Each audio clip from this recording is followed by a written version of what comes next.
એજ્યોલોગમાં આપનું હાર્દિક સ્વાગત છે. હું છું એજ્યોલોગ એસ્ટોન સવાર. મારી ચેનલમાં નવો હોય તો ચેનલને સબસ્ક્રાઈબ અને શેર કરવાનું ભૂલતા નહીં. આજે આપણે આપણા મહુવામાં ભવ્યથી ભવ્ય આયોજન થવાનું છે 8 થી 16 તારીખ જાન્યુઆરી સુધીનું. તો ચાલો એ તમને બતાવું અને વિડીયોમાં એન્ડ સુધી બન્યા રહે.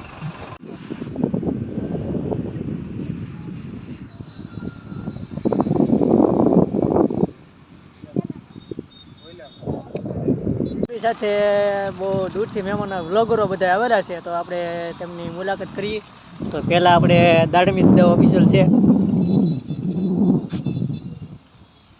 જો કે હજી એક આપણે ઉતારે છે, એ બહુ દૂરથી આવેલા છે. તો આપણે એની સાથે ભવ્યથી ભવ્યમાં આવીને શું છે આપણે ત્યાં આવીએ છીએ. તો અહીંયા કંઈક આવી રીતના એક સરસ મજાનું ડેકોરેશન શું છે, મંદિર છે સરસ મજાનું, અને હજી કામકાજ તો ચાલુ છે. તમે હાલ જોઈ શકો છો કે અહીંયા જો તમે પાઇપ સરસ મજાના પીડ્યા છે. તો અત્યારે હજી બધું કામકાજ તો ચાલુ જ છે. તમે જુઓ કે અહીંયા આવી રીતના કંઈક કામકાજ ચાલુ છે. સામે બી ક્રેનથી પણ કામકાજ ચાલુ છે. તો ચાલો આજે તમને બતાવીશું, એમાં બન્યા રહેજો. આપણે આગળના વિડીયોમાં તો બતાવ્યું હતું તમને, જે ઓલી ચેનલમાં હતું, પણ હવે આપણે જે ચેનલ છે એ મેન ચેનલમાં હવે તમને બધી બતાવીશું. જો અત્યારે આપણે થોડોક ટાઈમ પહેલાં આવ્યા હતા ત્યારે ખાલી ડ્રોમ જ ઊભા હતા. અત્યારે તમે જુઓ તો અત્યારે સરસ મજાના ક્રેનથી એ બધું કામકાજ ચાલુ છે, અને હજી તમને બધું સરસ મજાનું બધું બતાવું. મિત્રો આપણે હાલ વ્યાસપીઠમાં ગયા છીએ. જો તમે આપણે થોડોક ટાઈમ પહેલાં આવ્યા હતા તેવડા કાપડ નહોતું લાગેલું, અત્યારે એટલું બધું નહીં લાગેલું, પણ બાજુના ડોમમાં તમે જોઈ શકો છો કે સરસ મજાનું કાપડ લાગી ગયેલું છે, અને હજી કામકાજ ચાલુ છે, જે અમે તમને બતાવીએ છીએ. તમને પાછું ઓલા બતાવીએ છીએ સુરતમાં એ બધું બતાવી બન્યા રહેજો.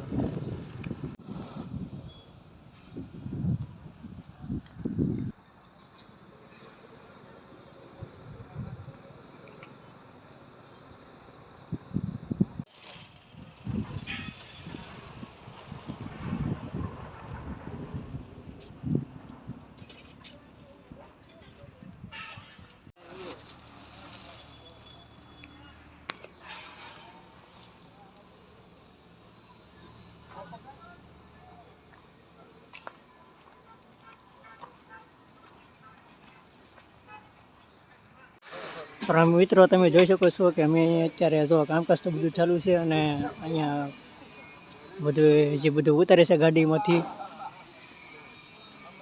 જો કે બને ત્યાં સુધી બતાવે તો બતાવીશું. તમે જોઈ શકો છો કે સરસ મજાની તૈયારી થઈ ગઈ છે, અને અહીંયા જુઓ તમે અહીંયા બધું ડેકોરેશન ને તમે જુઓ તો ખરા. જુઓ તમે કેવી સરસ મજાની ફૂલ તૈયાર થઈ ગઈ છે.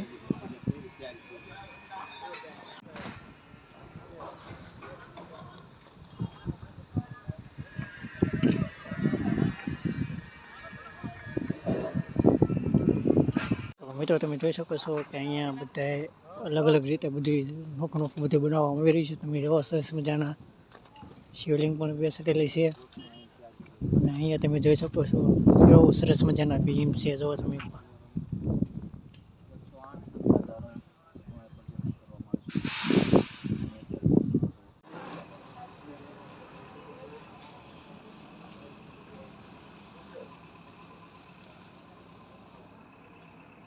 સ્વામિનારાયણ ભગવાનના મહત્વના પ્રસંગો તમે નિહાળી શકશો. સ્વામિનારાયણ ભગવાન તો એની બાજુમાં મેળો અને એની આગળ યજ્ઞ મંડપ છે. 251 યજ્ઞ કુંડી થાય છે, અને એ અત્યારે લીપણ કામને બધું ચાલુ છે. એની પાછળ આખું ટેન્ટ સિટી ઊભું કરવામાં આવ્યું છે, જેની અંદર સંડાસ બાથરૂમ એટેચ, 6 માણસ એક ટેન્ટની અંદર રહી શકે, 6 પલંગ, 6 બેડ, એવી રીતે એવા 2000 ટેન્ટ છે. અને ધોલેરા ધામ છે એની બાજુમાં, ત્યાં 40,000 માણસો રહી શકે એવી વ્યવસ્થા ત્યાં કરવાની છે. બીજું ગઢપુર ધામ છે, એની અંદર 4 બેડ અને એ રીતની, અને સંડાસ બાથરૂમ અલગ, એ રીતની વ્યવસ્થા. 6,000 માણસો, 6,000 ટેન્ટ બનાવ્યા છે, અને કુલ 50,000 માણસો અહીંયા રાત્રિ રોકાણ રહી શકે એની નાવા ધોવા સુવાની બધી વ્યવસ્થા કરવામાં આવી છે. અને 40,000 માણસો એક સાથે બેસી શકે એવો ડોમ કથા મંડપની અંદર રાખવામાં આવ્યો છે.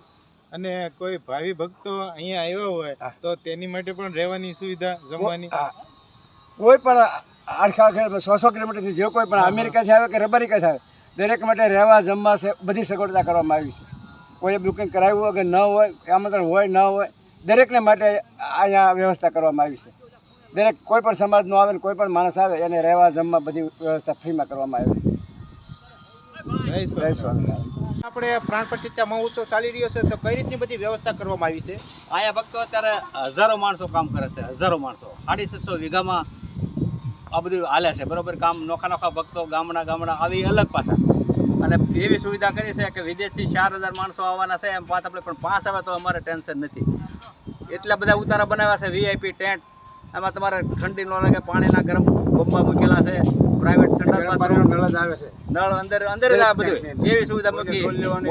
મોટા સ્ટેપમાં 6 બેડ મૂક્યા છે, નાનું કુટુંબ હોય તો 4 બેડના છે ઉતારા. એવી રીતની સુવિધા છે. જનરલ ઉતારે તો કોઈ તાણ જ નથી. અને ગમે એટલા માણસો આવે તો તમારે કોઈ માણસોને કોઈ તકલીફ પડે એવું નથી. બધી સુવિધા એવી ગોઠવી છે. એની વાત કરો, રસોડા કેટલા રસોડા છે બધાને, જે ઉતારો હોય ને રસોડો, કથા મંડપ ને જનરલ રસોડો, એવી સુવિધા ગોઠવી છે. ભગવાનને દેથી જેટલા માણસો આવે ને એટલા સમય જાય મોવા. તો આપણે મહુવા એસટી ડેપોથી આવવું હોય ભાવિ ભક્તોને તો એની કઈ રીતની આ વ્યવસ્થા રાખવામાં આવી છે? એમાં શું છે, મેન હાઈવે આપણે છે ને, મેન હાઈવે ઉપર મંદિર છે. ભાવનગર વાળો જે આપણે ભાવનગર સોમનાથ હાઈવે ઉપર એન્ટ્રી મેન છે. કથા સ્થળ મેન જ છે. એટલે વાહનો કોઈ જરૂર જ નહીં પડે. બધું બાજુમાં છે. બધું કોઈ માણસ અભણ માણસ અટવાય એવું નથી. અભણ માણસ અટવાય ને એવું કામ છે. બધું હાઈવે ને કાંઠે છે. અને સુવિધા બધી બોર્ડ મૂકી દીધા છે, નીકળી દેવાના છે. અહીંયા અને કેટલા દિવસો આ કાર્યક્રમ ચાલવાનો? 9 દિવસ 8 થી 16 તારીખે બપોરે પૂર્ણાવતી, બપોર પછી સમાપ્ત. જય સ્વામિનારાયણ. જય સ્વામિનારાયણ. હવે જો ભક્તો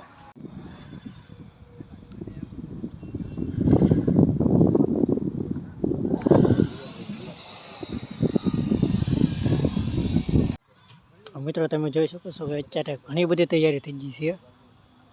અને આપણે આવ્યા તીવડા, આપણે જે ડોમમાં કાપડ તો નહોતું લાગેલું હતું, પણ જુઓ તમે ત્યાં ડોમે વોટરપ્રૂફ છે. અને અહીંયા જુઓ તમે જે કામ કરી રહ્યા છે તેના માટે સુવાની પણ સુવિધા છે. તો તમે જોઈ શકો છો. ત્યારબાદ આપણે વિડીયોમાં બન્યા રહેશો.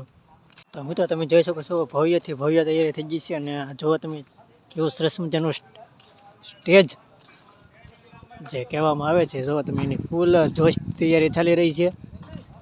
તો તમે જોવો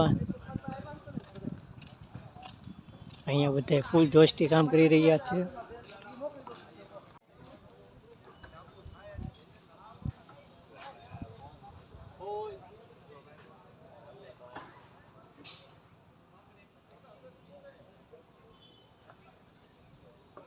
તો હાલ મિત્રો જો જે મુગટને બધું તૈયારી થાય છે કે નહીં, તો આપણે એ તમને બતાવીશું. કારણ કે તમે અત્યારે જોઈ શકો છો કે અત્યારે કલર થાય છે. તો મિત્રો આપણે જે મુંગટને તૈયાર થાય છે તો ત્યાં આપણે આવી ગયા છીએ. તો એ તમને બતાડી કે કેવી રીતના સરસ મજાનું જે કામકાજ ચાલી રહ્યું છે. તો અહીંયા તમે જોવો ને અહીંયા બધું કટિંગ પણ થાય છે. અને અહીંયા જો તમે સરસ મજાની ડિઝાઇન પણ બનાવે છે.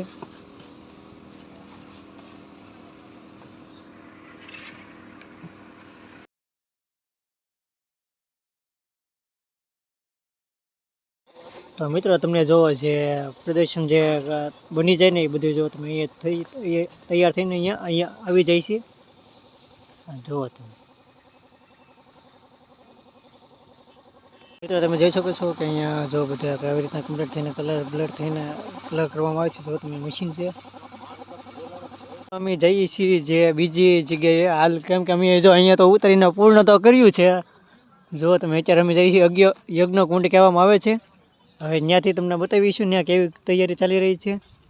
તો અહીંયા વિડીયો પૂરો થાય છે ને આપણે ભાગ 2માં તમને બતાડીશું જે મારો નેક્સ્ટ વિડીયો આવે એમાં. તો વિડીયોમાં લાઈક અને શેર અને સબસ્ક્રાઈબ કરવાનું ભૂલતા નહીં.